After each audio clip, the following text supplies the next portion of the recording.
Kamala, don't pick me.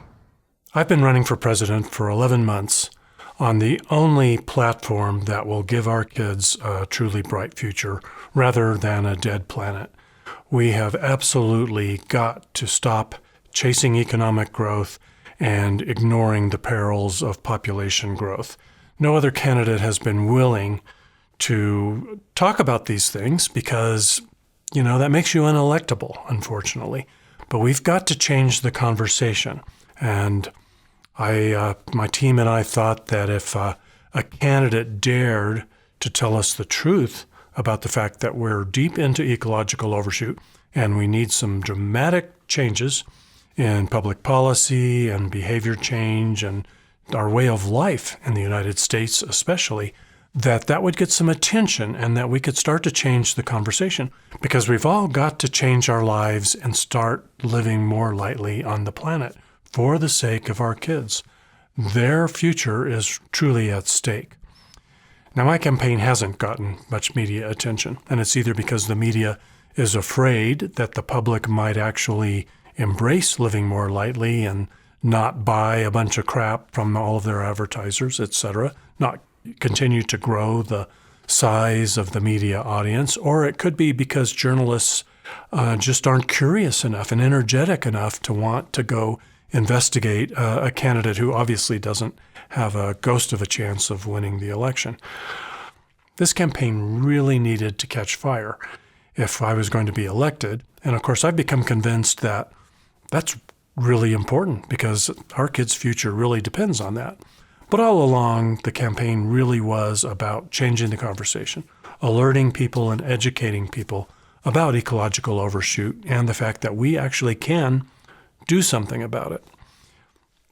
So here we are. I'm not going to be on the ballot. The only way my name is going to be on the ballot in 50 states is if Kamala Harris were to choose me as her running mate.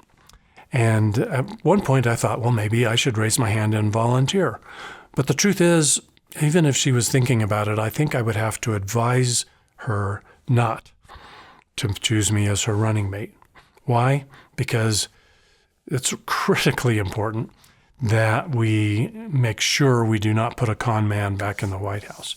We cannot have a criminal in the White House. We cannot have indecency leading our country. Our country needs a vote for decency, competence, good global citizenship, and that's got to be a vote for the Democratic candidate. Our system is unfortunately set up so that it's virtually impossible for anyone but the two major party candidates to be elected. Now, people have been concerned that I might be a spoiler.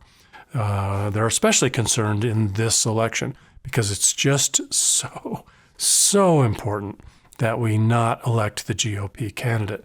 So I've gotten less support than I might otherwise have gotten, which has made it that much harder for this campaign to really catch fire, even to get some media attention and social media attention and change the conversation. We have so far really failed at that mission. We're not giving up.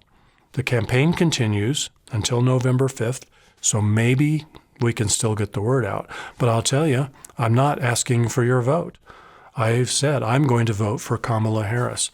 So if you're a supporter and you are bound and determined to vote for Dave Gardner in order to make this point, we're not going to make the point with a vote. It's not going to work this time. And unfortunately, the country isn't ready for Dave Gardner as a vice president for Kamala Harris because the country is not going to vote for anything except cheaper gas and robust economic growth. We're still there. We're stuck in that paradigm. So Kamala, here's my request of you. Don't choose me as your running mate. The country is not ready for my message yet.